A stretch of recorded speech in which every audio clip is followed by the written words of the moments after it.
বন্ধুরা, আপনারা যদি কলকাতা হাইকোর্টের ওয়েবসাইটে যান তাহলে নোটিশ রিক্রুটমেন্টের যে সেকশনটা রয়েছে সেখানে 2 নম্বরে দেখবেন একটা নোটিশ প্রকাশিত হয়েছে 21শে মার্চ বিকেল 4:43-এ। 21শে মার্চ বিকেল 4:43-এ একটা নোটিশ প্রকাশিত হয়েছে। মেমো নাম্বার হচ্ছে 2217RG, ডেট হচ্ছে 21শে মার্চ 2025। এটা হচ্ছে একটা করিজেন্ডাম, ঠিক আছে। কি বলা হয়েছে এখানে, এটা অ্যাপালেট সাইডের করিজেন্ডাম। কি বলা হয়েছে, in view of the pending judicial proceedings, the ongoing recruitment processes involving the filling vacancies of OBC A and OBC B category of the appellate side establishment of this court and also in district courts be kept in abeyance until further order. অর্ডারটা কার মাধ্যমে হচ্ছে, কলকাতা হাইকোর্টের যে registrar general তার থেকে এটা হচ্ছে। অর্থাৎ কলকাতা হাইকোর্টের রেজিস্ট্রার জেনারেলের থেকে কি বলা হচ্ছে, বলা হচ্ছে যে in view of pending judicial proceedings, অর্থাৎ যে সমস্ত জুডিশিয়াল প্রসিডিং গুলো পেন্ডিং রয়েছে সেটার প্রেক্ষিতে, দ্য অনগোয়িং রিক্রুটমেন্ট প্রসেস, যে সমস্ত রিক্রুটমেন্ট প্রসেস গুলো চলছে, involving the filling vacancies of OBC A and OBC B category of appellate side establishment of the court. অর্থাৎ কোর্টের যে অ্যাপালেট সাইড রয়েছে সেখানে OBC A এবং OBC B যে সমস্ত প্রসেস, যে সমস্ত প্রক্রিয়ার প্রসেসের মধ্যে দিয়ে হবে, সেগুলো শুধুমাত্র এই কোর্টেই না, মানে কলকাতা হাইকোর্টেরই না, also in the district court এবং বিভিন্ন ধরনের ডিস্ট্রিক্ট কোর্টে যে পরীক্ষাগুলো রয়েছে সেগুলোকে kept in অ্যাবিয়েন্স until further order, অর্থাৎ পরবর্তী অর্ডার পর্যন্ত সেগুলোকে স্থগিত করা হচ্ছে। মোটামুটি এটুকু পড়ে আমি যেটা বুঝলাম সেটা হচ্ছে যে কলকাতা হাইকোর্ট এবং সমস্ত রকম ডিস্ট্রিক্ট কোর্টে যে সমস্ত রিক্রুটমেন্ট প্রসেসগুলো চলছিল, যে প্রসেসগুলোর মধ্যে OBC A এবং OBC B কে রিক্রুট করার প্রসেসটা ইনভলভ রয়েছে, সেগুলো সব আপাতত স্থগিত করে দেওয়া হলো।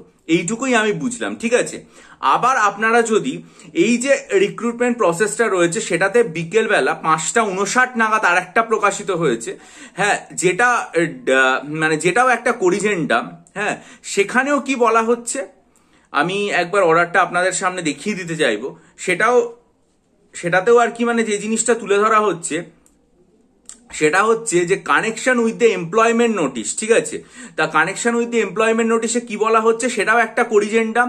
সেটাতে বলা হচ্ছে যে it is notified that all concerned in the view of the pending judicial proceeding, the ongoing recruitment processes involving the filling up vacancy of OBC A and OBC B categories of the original side establishment of this court kept in abeyance until further order.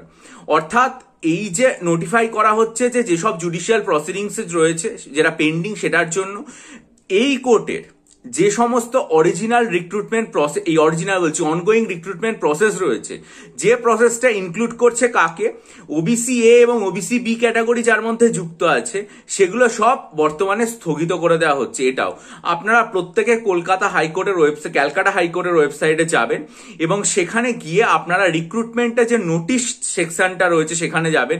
সেখানে দেখবেন দুটো মানে notice update করা হয়েছে। একটা update করা হয়েছে আজকে বিকেল 4:43, একটা 5:59, দুটোই দেখে নেবেন। একটা হচ্ছে অ্যাপালেট সাইড এবং সমস্ত ডিস্ট্রিক্ট কোর্ট, আর একটা হচ্ছে যে কলকাতা হাইকোর্টের যে মানে অরিজিনাল সাইট সেই জায়গাটার ওপর করা হয়েছে।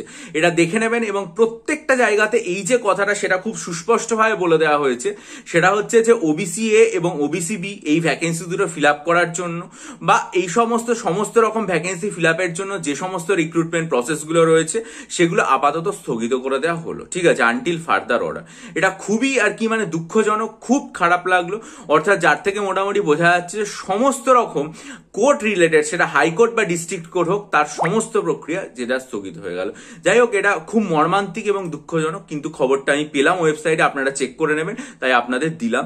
ভিডিওটা লাইক করুন, বন্ধুদের মাঝে শেয়ার করুন এবং আপনাদের মূল্যবান মতামত দিয়ে ঋদ্ধ করবেন, আর চ্যানেলটা সাবস্ক্রাইব করে বেল আইকন প্রেস করবেন। ভালো থাকবেন।